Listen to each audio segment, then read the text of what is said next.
Welcome to day 3 at Autodesk University 2023. My name is Ariel Castillo, Innovation Manager with Miller Davis Company.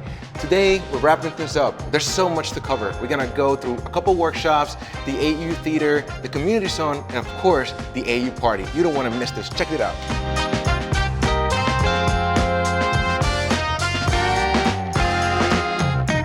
So we just got out of a pre-construction workshop. It was amazing to talk to the team integrating the ACC platforms.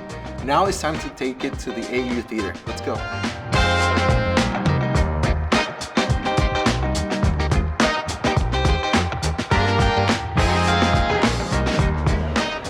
All right, let's walk into the Community Zone.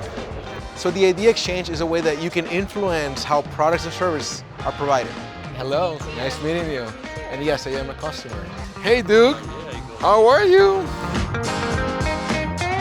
Go! Go! Ah. Oh! You know, after 20,000 steps a day, you may want to take a break, so I'm going to take one right now.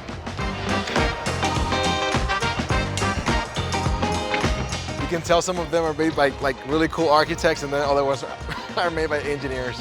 Wrapping up day 3, it's been a really active day. I had a lot of fun, and now it's time to take you to the AU Party. Oh, wait a second. What happens in Vegas, it stays in Vegas. I'm sorry, we're gonna wrap it up here. It's been an amazing Autodesk University 2023. See you guys next year.